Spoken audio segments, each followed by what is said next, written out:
Moj naredni gost je čovek koji ove godine obeležava više od pola veka novinarskog rada, 56 godina književnog rada. On je nagrađen za 2018. godinu nagradom Ruske federacije za građansko dostojanstvo. Meni je čast da predstavim književnika i novinara Dragana Filipovića. Dobro večer. Drago mi je što ste ovde. I meni je još draže jer ovo je još uvek i moja kuća na neki način, iako sam već 9 godina u penziji. Ovde sam proveo radni vek i ovo je bio drugi deo moje porodice. Vi ste naš sugrađanin, vi ste neko za koga slobodno mogu da kažem da ste najviše nagrada osvojili kada je reč o novinarstvu. Pa je, valjda zato što sam toliko dugo trajao. Ja bih to tako rekao, a imao sam tu privilegiju. Zaista je privilegiju da radim u neka druga srećnija vremena, kada se moglo mnogo više i kada je takođe bila naravno restrikcija i cenzura svojevrsna, ali je bila i takozvana vidovitost, dovitljivost novinara i hrabrost da se kaže između reči. Pa sam ja od takvih legendi u ovom Šapcu, u ovom Glasu su takvi bili Dragiša Penjin, Obratković, Miodrag Spajić, Jovan Ivanković, Branimir Škulić kao snimatelj i prvi TV dopisnik televizije Beograd, pre TV dopisništva koje sam kao zvanični ja preuzeo. Ali, kažem, učio sam od najboljih, učio sam se u novinarstvu, u televiziji sam bio pripravnik s fakultetom i sa 6 godina radnog staža, ali sam se naučio tom zanatu i zahvaljujući tome, eto nešto sam napisao, onako kako sam naučen da je novinarstvo, a to bi sam želeo zbog gledalaca da ponovim, novinarstvo nije puko beleženje, nije novinar notar. Novinar je onaj koji nešto menja. Ja sam imao tu sreću, tu radost, tu čast da svojim tekstovima promenim, da žena dobije stan kad se otkrilo ko je, da čovjek pronađe oca posle pola veka ili 30 godina, da sazna da nije umro kao partizan, nego da je sahranjen u Norveškoj i da ode tamo da vidi da je oni to čuvaju kao velike spomenike i da ga naravno da ne pomeri. Učestvovao sam u događajima. To je san svakog novinara. Nešto promeni, da nekom pomogne. Ja sam ga ostvario i se nalazim u književnosti i naravno još sam aktivan. Pišem za Podvinjske novine kad god mi se ukaže prilika. Naravno. Je li bilo boljih, svakako da je bilo, ali je li bilo dobrih vremena za novinara? Pa u ovoj zemlji sam upravo rekao bilo je. Bilo je mnogo, je bilo časnije, ne samo u ovoj zemlji. Vidite, recimo ja sam uporedit ću to sa, možda baš zato što je 20 godina od bombardovanja, a jedna priča u ovoj knjizi je povratak u bombardovanu Srbiju.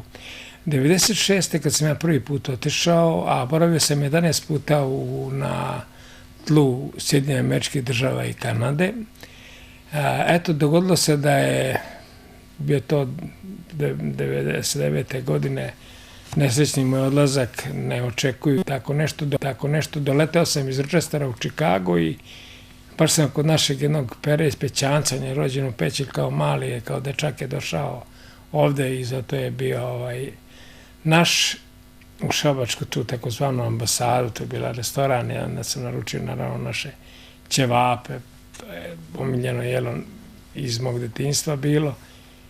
I bilo je, tačno sećam se jako dobro, bilo je 8 sati uveče, on izašao beo kao smrt i rekao bombarduju Beograd.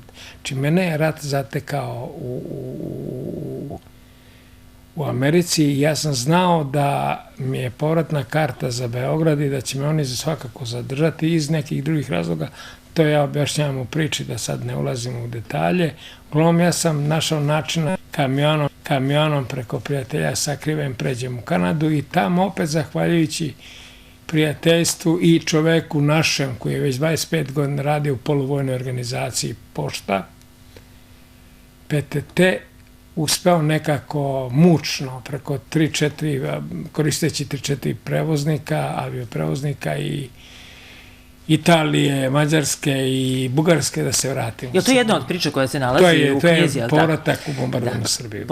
Dobro, povod za našu priču jeste zapravo knjiga pripovedaka koja je ovih dana izašla iz štampe, Komad Taina, i ovo je zapravo nastavak prethodne, tako zbirke. Ovo je u stvari svojevrsni nastavak prethodne dve zbirke i, da kažem, njihova dopuna, ako to mogu reći, jer ne može se nikada dopuniti. Toliko je stradao naš narod. Mogu najkraće, ja kažem, ono što je Dobrica Ćosić prvi zapisao, da je ovo pojedinačna istorija srpskog naroda u 20. veku. Tragična istorija, ali pojedinačna. U prve dve knjige je 20 priča, ovih novih je 12. Znači, to su 32 priče, a ima mnogo još neispričanih. I sve su naravno tragične. Ono što bih ja želeo ovde i vama i gledalcima da kažem, to je da je stradanje ovog naroda neverovatno i neverovatna njegova snaga opstanka. Jer ako je u prvom ili velikom ratu stradalo 30 i nešto % stanovništva, pritom se zaboravlja, a i ja sam nedavno to saznao u Hesenu, kad je ta moja knjiga predstavljena u Frankfurtu, da je čak 60% muške populacije stradalo. A ovde, u Podrinju, u severozapadnoj Srbiji, blizu 80%. Lekari, naučnici, svi drugi smatraju da nema obnove roda, nema obnove naroda posle stradanja više od 50%. Mi smo preživeli i Veliki rat, i Drugi svetski rat, i streljanja u Kragujevcu, Kraljevu, Dragincu, i Jasenovac. Preživjeli smo Banjicu, Sajmište, preživjeli smo strašna, 100 za jednog, najstrašniju Hitlerovu naredbu, kada su ta streljanja i obavljena, i ovo nesrećno bombardovanje u kome je nedužan narod potpuno stradao, i još smo živi. I još se ne damo. I još smo nepokorni, a pritisci su još uvek, mi opstajemo. Da kažemo da su pripovetke u ovoj knjizi, dakle, istinite, tako kao i kada je u pitanju Vojnikova Breskva, dakle, drugi, ovaj rat, NATO bombardovanje, sve su to istinite priče. Sve su istinite priče, od prve do posljednje, sve su nastale na istinitim događajima i osim moje te literarne, malo umetničke, ako tako mogu za sebe uopšte da kažem, dopune ili malo literarne obrade, to bi bilo pravilnije rečeno, sve je ono što je suštinski zadešavalo naš narod. A osnova je, rekoh, i moram da ponovim, da je to samo deo onoga što je ovaj narod stoički podneo.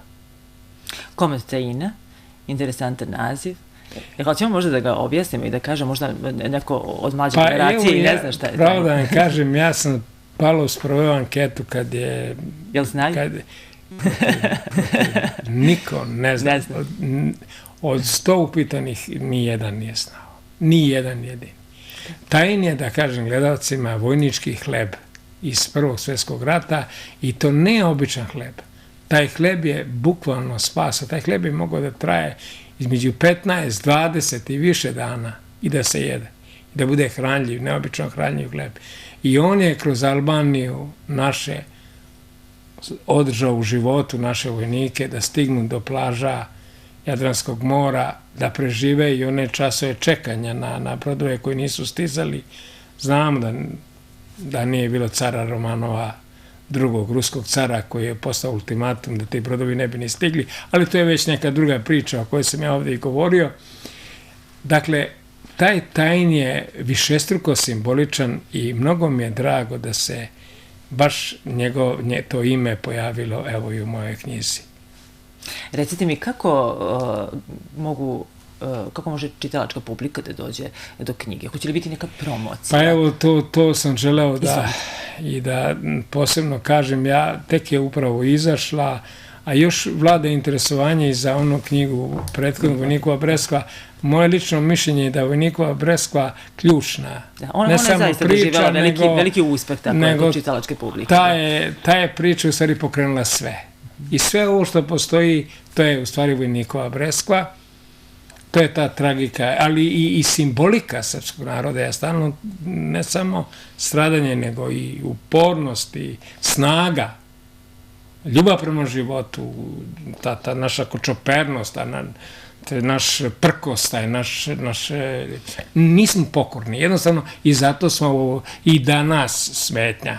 Da u ovoj televizijskoj emisiji ne imenujem strana, ali znamo da smo pod stalnim pritiscima i da odolevamo. Šta hoću da kažem, još vrlo bitno, bar ja tako mislim, trebalo bi da svako ko je u situaciji zabeleži, ako zna neke takve događaje, da ostane. Jer kao što se ovaj Tajn, evo ime zaboravilo, tako će se zaboraviti i događaj još pre. A bez poznavanja prošlosti jedan narod ne može da gradi budućnost. Pa da li je neko pisac ili se samo osjeća da je pisac ili je sad dovoljno pismen da zabeleži sećanje baka i deka ili nekog još starijeg ili nekog komšije starijeg, istiniti događaj, pa to je već dragoceno. Da se ne zaboravi. Da se ne zaboravi, tako je. Šta ste mi rekli za promociju? Za promociju sam zaboravio da kažem. Promocija je prva, naravno ovde u Šapcu, u mom domu omladine, kako ga ja zovem i dan danas, Vera Blagović, to je kulturni centar, 23. aprila u 19:30 časova. 23. aprila u 19:30. Bićemo tamo i mi. Dakle, pozivamo čitalačku publiku da dođe. Ako vam se dopala Vojnikova Breskva, verujemo da će i ova nova knjiga lepo izgleda. Hvala vam, to je moj sin Vuk radio kao i na prethodnim i baš je odabrao Tajn onakav kakav jeste i simbolika tog hleba je velika. Hvala što ste došli u moju emisiju. Ja moram da, evo spomenuli, moram da kažem da je retko i kod nas ovde, a i u svetu, 3 generacije koje pišu, vaš otac, vi, vaša ćerka, dakle novinari, književnici, to je nešto što je sjajno.